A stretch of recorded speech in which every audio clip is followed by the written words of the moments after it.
I lifted her onto the new changing table, which fortunately held Lee perfectly, and briskly swiped the top with my hand just before laying my little girl's back to it.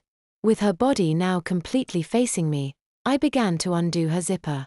Lee giggled as my fingers lightly ran down her stomach. After pulling both tapes off the front of her diaper, I allowed the soaked material to flop down onto the changing pad. With one hand I expertly wiped Lee's bottom clean, while with my other I took a hold of the baby powder container. After evenly coating all necessary areas with the powder, I unfolded the new diaper and gently slid it under Lee. With just 2 quick tapes to the cartoon front, I had finally finished. Amber and Toby popped into the room a moment later and watched along with me little Lee interacting with her new toys.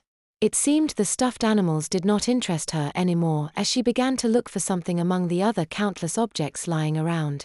To my surprise, she settled on a 200-piece jigsaw puzzle set that I had stacked next to the changing table, along with many other games. I helped open and spread all the pieces out evenly, until Lee took the initiative and began connecting each one to another. Almost effortlessly, she grabbed a handful of jigsaws and placed them meticulously into their corrective spot.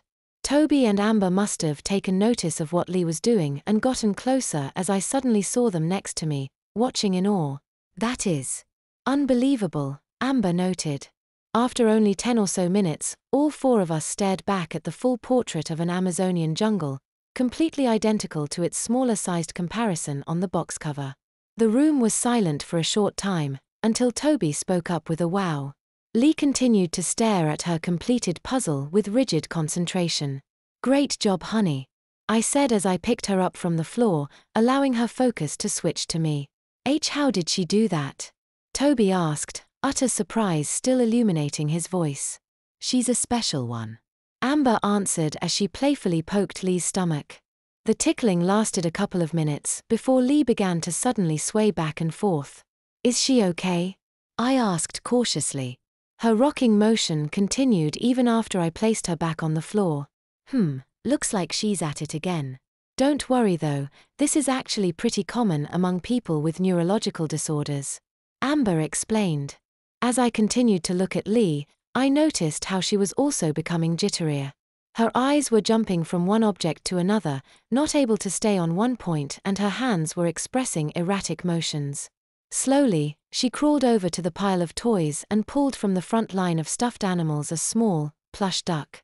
"Poor baby. Well, I guess it's time for your medicine," Amber said as she went to lift the little girl off her knees. Lee dropped the stuffed animal in her hands while persisting against Amber and immediately began to cry as the caretaker attempted to lift her from the ground. I rushed over to aid both of them in whatever way I could.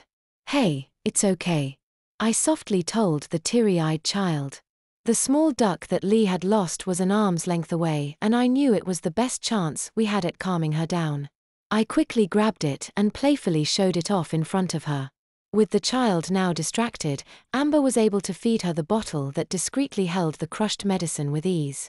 It was odd because of all my time visiting and getting to know Lee, I had never really seen her change perspective on things so quickly.